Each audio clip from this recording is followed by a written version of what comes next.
جو اہل سنت اور اہل تشیع کے ہاں کامن ہے. اہل سنت کہلوانے والے تینوں گروہ بریلوی، دیوبندی اور سلفی یعنی اہل حدیث اور اہل تشیع بھی اس حدیث کے اوپر اتفاق کرتے ہیں، اور اسی سے وہ نظریہ بھی اڈاپٹ کیا گیا پنج تن پاک کا جو اکثر ہم سنتے ہیں. وہ اس حوالے سے نہیں ہے کہ پنج تن پاک سے مراد معصومین کا عقیدہ ہے. پنج تن پاک سے مراد یہ پرٹیکولر آپ صلی اللہ علیہ وسلم کے اہل بیت چار اور آپ صلی اللہ علیہ وسلم کی مبارک ذات، ان کے بارے میں پرٹیکولر یہ فضیلت ہے. اور اہل سنت کے ہاں صحیح مسلم میں یہ حدیث پائی جاتی ہے انٹرنیشنل نمبر کے مطابق 6261. اما عائشہ رضی اللہ تعالی عنہ کا بیان ہے کہ ایک دن آپ صلی اللہ علیہ وسلم اپنے گھر سے اس حالت میں برآمد ہوئے کہ آپ صلی اللہ علیہ وسلم نے کالی چادر اوڑھی ہوئی تھی جس پہ اونٹ کے کجاووں کی شکل کی، ہنڈیوں کی شکل کی چھوٹی چھوٹی تصویریں بنی ہوئی تھی، جیسے ہنڈیا بنی ہوئی ہوتی ہے، جاندار کی تصویر نہیں، ہنڈیا کی تصویر. یہ آپ صلی اللہ علیہ وسلم نے مبارک چادر اوڑھی ہوئی تھی. اتنے میں سیدنا حسن ابن علی آئے تو آپ صلی اللہ علیہ وسلم نے اپنی اس کالی چادر کے نیچے ان کو لے لیا. پھر سیدنا حسین آئے، ان کو بھی لیا. اس کے بعد سیدہ فاطمہ آئی، ان کو بھی لیا. پھر سیدنا علی آئے رضی اللہ عنہم اجمعین، ان کو بھی لیا. اور پھر آپ صلی اللہ علیہ وسلم نے اللہ کے حضور یہ آیت تلاوت کی، سورہ الاحزاب کی آیت نمبر 33، انما یرید اللہ لیذہب عنکم الرجس اہل البیت ویطہرکم تطہیرا.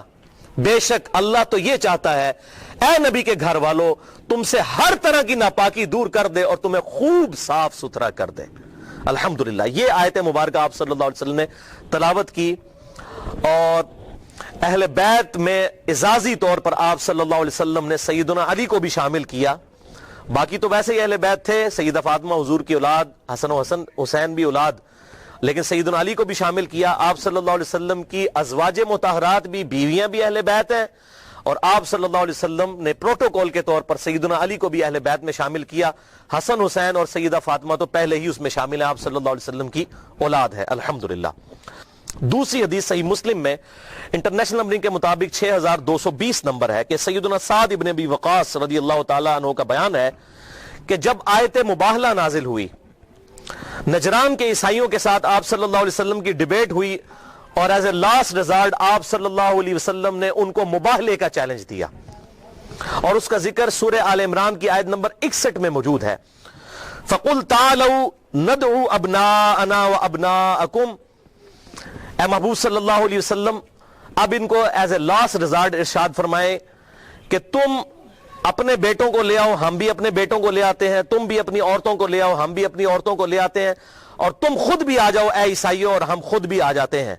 اور اس کے بعد کھلے میدان میں اللہ کے حضور دعا کرتے ہیں کہ جو جھوٹا ہے اسی وقت اللہ کی لعنت اس پر نازل ہو. اس کو کہتے ہیں مباہلہ. تو یہ حدیث صحیح مسلم میں انٹرنیشنل نمبر کے مطابق 6220 نمبر حدیث ہے کہ آپ صلی اللہ علیہ وسلم نے آیت مباہلہ کے موقع پر سیدنا حسن، سیدنا حسین، سیدنا علی اور سیدہ فاطمہ رضی اللہ عنہم اجمعین ان کو اپنے ساتھ لیا مباہلے کے لیے. اور آپ صلی اللہ علیہ وسلم نے اپنی کسی بیوی کو بھی ساتھ نہیں لیا، ان کو لیا ساتھ. صحیح مسلم انٹرنیشنل نمبر کے مطابق 6220. اور پھر اللہ کے حضور دعا کی، اللہم ہؤلاء اہل بیتی، اے اللہ یہ میرے اہل بیت ہیں، میں مباہلے کے لیے تیری خدمت میں ان کو پیش کرتا ہوں. لیکن سامنے سے وہ عیسائی ڈر گئے. جب حسن و حسین کو دیکھا، ان کے نورانی چہرے دیکھے، تو وہ مباہلہ انہوں نے نہیں کیا. کاش مباہلہ کر لیتے تو جان ہی چھوٹ جاتی ان سے. تو وہ بھاگ گئے. ان کو پتہ لگ گیا کہ یہ جھوٹے پیغمبر نہیں ہیں جن کی اولاد کو اللہ تبارک و تعالیٰ نے ایسا روب دیا ہے. چھوٹی سی عمر میں ان کا روب ان کے اوپر پڑ گیا اور مباہلے کے لیے وہ سامنے نہیں آئے. صحیح مسلم 6220. یہ بہت بڑی فضیلت ہے، اور یہ فضیلت سیدنا سعد ابن ابی وقاص نے صحیح مسلم کی اسی حدیث میں آتا ہے اس موقع پر سیدنا معاویہ رضی اللہ تعالیٰ عنہ کو بیان کی جب انہوں نے سعد ابن ابی وقاص کو مجبور کیا کہ وہ حضرت علی پر لعنت کریں.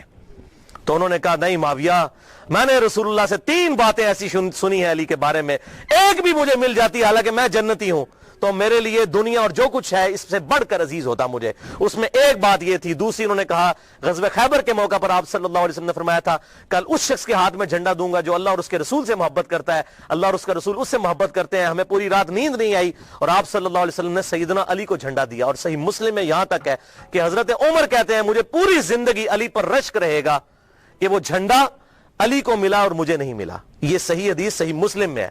اور ایک جھوٹی حدیث عوام میں مشہور ہے کہ حضرت عمر کہتے تھے مجھے ابو بکر کی ایک رات کی نیکی مل جائے پوری زندگی دے دوں. یہ جھوٹی حدیث ہے. شیخ البانی بھی اسے کہتے ہیں یہ فیبریکیٹڈ موضوع حدیث ہے. سنن بہیقی میں ہے, ہماری مین سٹریم کی کسی کتاب میں بھی نہیں ہے. اور شیخ زبیر علی زئی صاحب بھی اسے جھوٹی حدیث کہتے ہیں. اور جو سچی حدیث ہے وہ شیعہ سنی اختلاف کی نظر ہو گئی جو صحیح مسلم کے اندر تھی کہ حضرت عمر کہتے ہیں میں علی پر رشک کروں گا, اور کہتے ہیں اللہ کی قسم یہ پہلا موقع تھا مجھے خواہش ہوئی کہ مجھے حضور کوئی عہدہ دیں غزوہ خیبر کے موقع پر, لیکن آپ صلی اللہ علیہ وسلم نے سیدنا علی کو دیا. اور تیسری بات سعد ابن ابی وقاص نے کہی کہ معاویہ سن لے, جب تبوک کا موقع آیا تو آپ صلی اللہ علیہ وسلم پہلی دفعہ حضرت علی کو گھر چھوڑ کر جا رہے تھے. حضرت علی رو پڑے کہ میں آپ کے ساتھ یہ پہلا موقع ہے شامل نہیں ہوں گا. تو آپ صلی اللہ علیہ وسلم نے فرمایا کہ علی تو اس بات پر راضی نہیں کہ تیری میرے ساتھ وہی نسبت ہے جو ہارون کی موسیٰ کے ساتھ ہے, مگر میرے بعد کوئی نبی نہیں. یہ تینوں باتیں اسی حدیث میں ہیں 6220 صحیح مسلم میں فضائل علی والے چیپٹر میں انٹرنیشنل نمبرنگ کے مطابق.